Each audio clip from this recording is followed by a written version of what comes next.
shit. Go. 5, 4, 3, 2, whoa.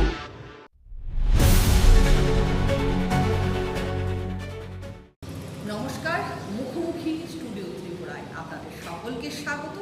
আপনাদের সঙ্গে রয়েছি আমি সরিতা। আজকের মুখোমুখি স্টুডিও ত্রিপুরার টিম হাজির হয়েছে তরুণ সংঘ ক্লাবের সদস্য, সেখানকার সভাপতি এবং সম্পাদকের সঙ্গে কথা বলবার জন্য। আমরা ক্লাবের যে ইতিহাস রয়েছে এবং যে তার সামাজিক কাজগুলি তারা করে থাকেন সে সম্পর্কে বিস্তারিতভাবে জানব। এই মুহূর্তে আমাদের সঙ্গে রয়েছেন তরুণ সংঘ ক্লাবের সম্পাদক সুব্রত সিংহ। নমস্কার। নমস্কার। আপনার নমস্কার স্টুডিও ত্রিপুরাকে সবাই ধন্যবাদ। আপনি তরুণ সংঘ ক্লাবের সম্পাদক, তো আপনাদের ক্লাবের সদস্য সংখ্যা কতজন? আমাদের আপাতত এখন পর্যন্ত আপনাদের 70 জন। আচ্ছা আচ্ছা, এর মধ্যে মহিলা বা উমেন্স কতজন সদস্য রয়েছেন? মহিলা এখন পর্যন্ত আছে 37 জন, 37 জন।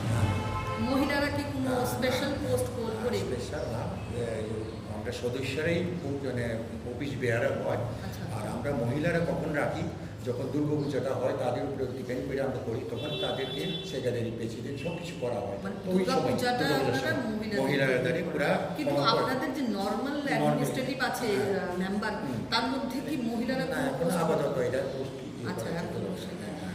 আচ্ছা, আপনাদের ক্লাব পরিচালনার জন্য আপনাদের কি কোনো কনস্টিটিউশন বা সংবিধান রয়েছে? সংবিধান তো নিশ্চয়ই আছে, সংবিধান নিশ্চয়ই আছে, সেগুলি আমরা অস্ত্রসে যেগুলি ইয়ে করার দরকার সেগুলি প্রয়োগ করি আমরা। সংবিধান অনুযায়ী আমরা আপনারা সংবিধান অনুযায়ী ক্লাব কাজগুলি করি, আমরা অগ্রসর হই। এই মুহূর্তে প্রথমে আমরা কথা বলবো ক্লাবের সভাপতি তরুণ কুমার সিংহের সঙ্গে। নমস্কার। নমস্কার। আপনাকে আমাদের স্টুডিও ত্রিপুরায় অনেক স্বাগত জানাই। প্রথমেই যে প্রশ্ন আপনার কাছে রয়েছে যে আপনাদের এই তরুণ সংঘ ক্লাবের প্রতিষ্ঠা কবে হয়েছিল, তার কি ঐতিহাসিক প্রেক্ষাপট রয়েছে? নমস্কার, আমি প্রথমেই আপনাকে আমার তরুণ সংঘ ক্লাবের পক্ষ থেকে আন্তরিকভাবে প্রীতি শুভেচ্ছা জানাচ্ছি। এই আমাদের তরুণ সংঘ ক্লাব অফিসিয়ালি 1953-তে এটা রেজিস্টার হয়েছিল। আচ্ছা। এটা রেজিস্টার্ড নাম্বারটা হয়েছে 114। যারা এই ক্লাব প্রতিষ্ঠা করেছিলেন তারা অনেকেই আছেন, আবার অনেকেই বিগত হয়েছেন। যারা জীবিত রয়েছেন তাদের মধ্যে আমাদের ডক্টর প্রফুল্লজিৎ সিনহা মহোদয়, আমার নাম মেয়র, ওনারা ছিলেন এই ক্লাবের প্রথম প্রতিষ্ঠাতা। এর সঙ্গে ছিলেন আমাদের প্রফেসর বঙ্কিম দত্ত মহোদয়, রয়েছিলেন আমাদের কোঅপারেটিভ রেজিস্ট্রার, এখন রিটায়ার্ডে গেছেন, নীলকান্তি সিনহা মহোদয়, আরও অনেকেই, ওনারা এখনও জীবিত আছেন।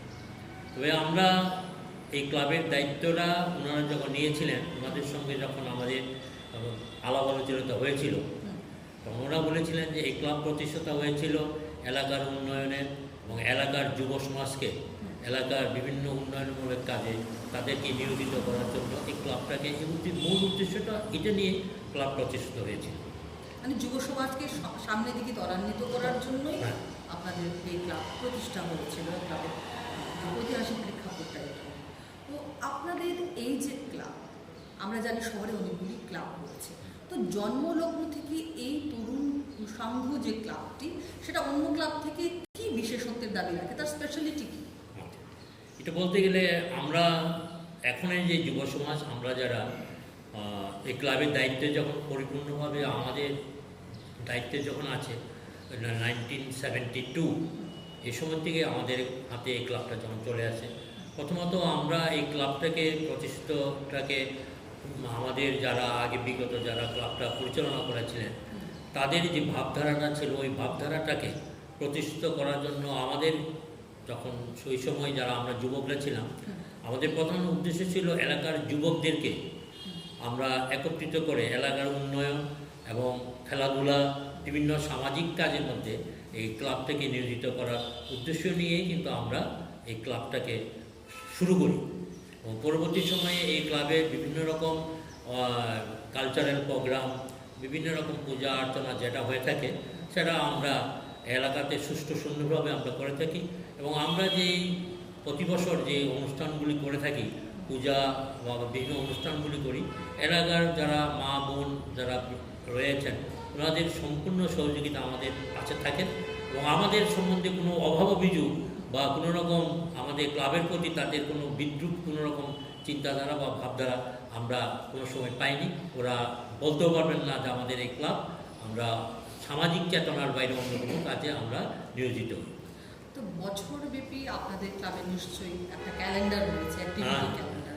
আপনারা একেবারে জানুয়ারি থেকে ডিসেম্বর পর্যন্ত, বৈশাখ থেকে চৈত্র পর্যন্ত আপনারা কী করে থাকেন? আচ্ছা, এটাতে আমরা প্রথমত আমাদের ক্লাব যে প্রতিষ্ঠা হয়েছিল 26শে জানুয়ারি, এই প্রতিষ্ঠা দিবসে আমরা খুব মনোরম সহকারে এলাকার শিশুদের নিয়ে মা বোনদেরকে নিয়ে আমাদের প্রতিষ্ঠাটা পালন করি এবং এটা আমাদের পাশাপাশি আমাদের স্কুলে আমাদের পাশে একটা স্কুল আছে স্বনামধন্য স্কুল পিএমসি কামিনী কুমার স্কুল, ওই মাঠের মধ্যে আমাদের একটা অনাড়ম্বর একটা অনুষ্ঠান হয়, খেলাধুলা হয়, বিভিন্ন সাংস্কৃতিক খেলাধুলা মাধ্যমে সাংস্কৃতিক অনুষ্ঠান হয়ে থাকে।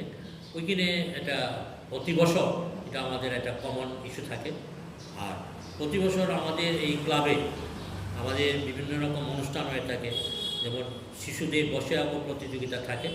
আমাদের এখানে শিশুদের বসে আঁকো একটা ক্লাস থাকে, এটার একটা প্রতি বছর একটা এই ডেটে আমাদের এখানে এটা বার্ষিক অনুষ্ঠান হয়ে থাকে, এটা আমরা করে থাকি। এ বাদে আমাদের শ্রীপঞ্চমী একটা মেলা হয়ে থাকে, এটা সারা ত্রিপুরা রাজ্যের মধ্যে একটা ঐতিহ্যপূর্ণ মেলা। এই মেলাটা আমরা আমাদের ক্লাবের মাধ্যমে এটা আমরা এখানে পরিচালনা করে থাকি। খুব সুন্দর পরিবেশে এটা আমরা এই প্রতি বছর এটা আমাদের এই অনুষ্ঠানটা হয়ে থাকে। এর বাদেও আমাদের এই ক্লাবের খেলাধুলার বা বলেছে আমাদের 4টা ক্রিকেটের টিম আছে, মহিলাদের একটা টিম থাকে, 2টো টিম আছে, ওয়ানডে টিম এবং T20 টিম মহিলাদের, এবং এটা আমাদের আরেকটা আছে শিশুদের আন্ডার-13 এবং আন্ডার-15।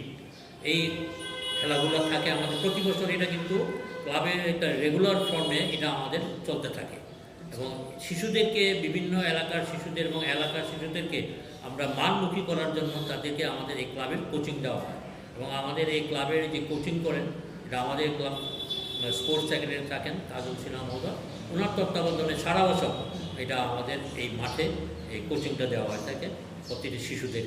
আপনারা বললেন যে আপনাদের এখানে মহিলা ক্রিকেটের টিম রয়েছে, তো আপনাদের এই ক্লাবে মহিলাদের যে পার্টিসিপেশন অ্যাজ এ মেম্বার বা অন্য পোস্টে তার পার্সেন্টেজটা কীরকম? আমাদের এখানে মহিলা যে সংখ্যাটা আছে 37 জন মহিলা মেম্বার আছেন, আর আমাদের পুরুষ মেম্বার আছেন 70 জন। এটা আমাদের মূল ফর্মটা রেজিস্টার্ড যেটা। আর এই মহিলারা আমাদের যে ক্লাবের যে বিভিন্ন রকম অনুষ্ঠান যেমন হয়ে থাকে ওনাদের উপরে আমাদের এই দায়িত্বটা থাকে, যেমন পূজা আর্চনা যারা হয়ে থাকে এটা ওনারা দিয়েই আমরা করানো হয়ে থাকে। বিভিন্ন অনুষ্ঠান হয়ে থাকে, ইনডোর গেম হয়, লুডো খেলা, ক্যারাম খেলা, বিভিন্ন যেগুলি হয়, এই খেলা পরিচালনাগুলি সাংস্কৃতিক যে অনুষ্ঠানগুলি হয়ে থাকে সম্পূর্ণটা কিন্তু এটা মহিলাদের উপরে দায়িত্ব দিয়ে আমরা এটা করানো হয়।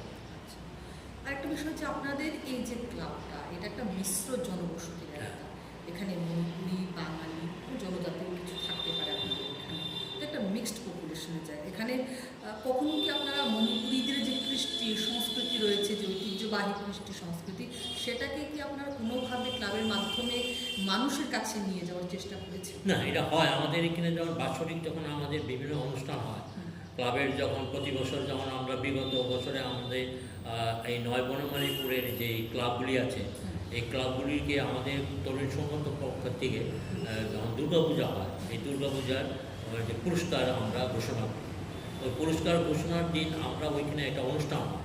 এই অনুষ্ঠানের ওইখানে আমাদের যে সাংস্কৃতিক যে অনুষ্ঠানটা হয় এখানে বাঙালি, ট্রাইবেল, মণিপুরি তাদের চিরাচরিত প্রথা যে ড্রেসগুলি থাকে ওই ড্রেসগুলির মাধ্যমে এখানে একটা অনুষ্ঠান আমরা প্রতি বছর করি। এটা আমাদের ক্লাবের থেকে যখন পুরস্কার বিতরণ অনুষ্ঠান হয়ে থাকে।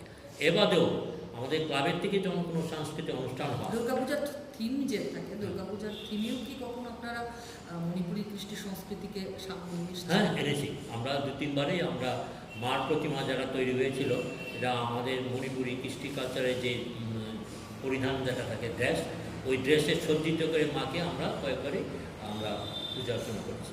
আচ্ছা, এবার প্রায় শেষ পর্যায়ে চলে এসেছি, যে আপনার কি মনে হয় যে সার্বিকভাবে মনে হয় যে ক্লাবগুলি যে উদ্দেশ্য নিয়ে তৈরি ক্লাবগুলি সেগুলি পূরণ করতে পারছে বর্তমানে? হ্যাঁ, 100% এটা আমরা করে শুধু থাকি। এই ক্লাব নয়, পুরো যদি আমি পুরোটার ব্যাপার শুধু আগরতলা বা রাজ্য জুড়ে কথা যদি বলি তাহলে আপনার কি মনে হয়? হ্যাঁ, এটা ঠিকই আছে। বর্তমান যুগে বর্তমান সমাজ ব্যবস্থা পরিবর্তনের সঙ্গে সঙ্গে ক্লাবগুলির যে মানসিকতা পরিবর্তন, আগের থেকে বিগত 20 বছর আগে যে পরিবর্তন, যে অবস্থাটা ছিল, এখন এই যে ক্লাবগুলির যে পরিবেশ পরিস্থিতি, ক্লাবগুলি এখন সমাজ চেতনার মুখে, সামাজিক উন্নয়নের মুখে প্রতিটা ক্লাব এই চিন্তাধারায় ক্লাব পরিচালনা হচ্ছে। যেমন দুস্থদের বস্ত্রদান দেওয়া, এলাকাতে যারা দুস্থ ছাত্রছাত্রী যারা আছে তাদেরকে বস্ত্র দেওয়া, তাদেরকে পড়াশোনার জন্য বই খাতা কলম দেওয়া, এগুলি প্রতিটি ক্লাব করে থাকে। এবং আমরা দেখি ক্লাবগুলি এখন যে চিন্তাধারা, এটা সমাজকে নিয়ে, সমাজের বিভিন্ন এলাকার যে উন্নয়নমূলক রাস্তাঘাট, বিভিন্ন ড্রেন, যেগুলি নাকি সমাজের বাধ্যকতারা যারা তৈরি হয় সেগুলি কাটাবার জন্য যে ক্লাব মেম্বাররা সাধারণত এইগুলি এখন সমাজমুখী উন্নয়নমুখী হয়ে ক্লাবগুলি চলছে। আমার মনে হয় সব ক্লাবই এই পথেই হাঁটছে।